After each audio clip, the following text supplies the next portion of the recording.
Hello दोस्तों, नमस्कार। यह वीडियो बिहार बोर्ड का 12वीं कक्षा का हिंदी 100 अंक से है। जैसा कि आपको मालूम है कि हिंदी 100 अंक में आपको दो भाग पढ़ना है। पहला आपका गद्य खंड और दूसरा पद्य खंड। गद्य खंड मीन्स होता है आपका निबंध, कहानी, लेख, और पद्य खंड मीन्स आपका होता है कविता। तो यह गद्य खंड का आपका लास्ट चैप्टर जिसका नाम है शिक्षा। इस चैप्टर से आपके जितने भी इम्पोर्टेंट ऑब्जेक्टिव बनते हैं वो मैं इस वीडियो में आपको बताऊंगा, तो आप वीडियो को ज़रूर अंत तक देखिएगा। इससे पहले 12 लेसन तक का मैंने वीडियो अपलोड कर दिया है, आप ज़रूर देख लीजिएगा।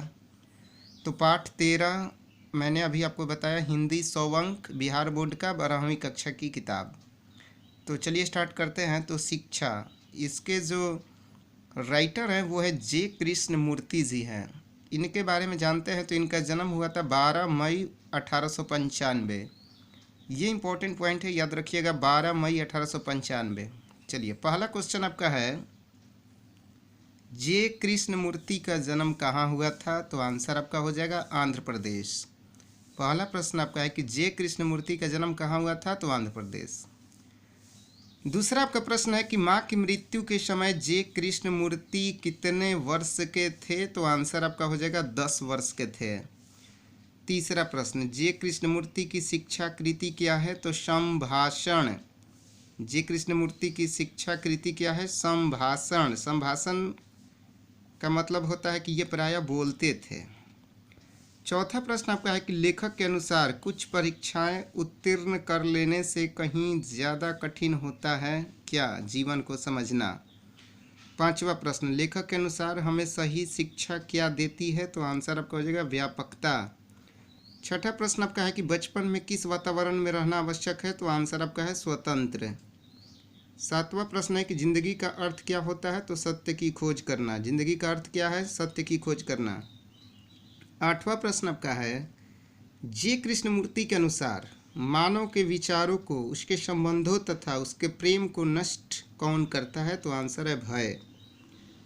नौवां प्रश्न आपका है कि जे कृष्णमूर्ति के अनुसार संपूर्ण विश्व किस ओर अग्रसर है? तो नाश की ओर। 10वां प्रश्न आपका है कि शिक्षा पाठ के रचयिता कौन है? तो जे कृष्णमूर्ति। 11 नंबर प्रश्न आपका है कि the first and last freedom के रचयिता कौन है? तो जे कृष्णमूर्ति। यह बेहद इंपॉर्टेंट क्वेश्चन है आपका 11 नंबर। 12 नंबर आपका प्रश्न है कि साम्यवादी किससे लड़ रहा है? तो पूंजीपतियों से। 13 नंबर, जे कृष्णमूर्ति का जन्म कब हुआ था? तो 12 मई 1895, मैंने पहले भी बता दिया है आपको। 14 नंबर प्रश्न, जे कृष्णमूर्ति के बारे में एक सत्य बात यह है कि वे प्रायः बोलते थे, जिसका अर्थ हुआ संभाषण। और 15वां क्वेश्चन आपका है कि लॉर्ड बेटर किनमें विश्व शिक्षक के रूप में देखते थे? तो आंसर आपका हो जाएगा जे कृष्णमूर्ति।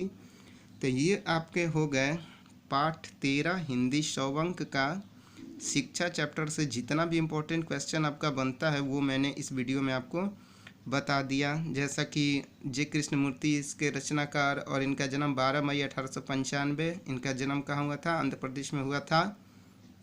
माँ की मृत्यु के समय जे कृष्णमूर्ति कितने वर्ष के थे? तो 10 वर्ष के थे।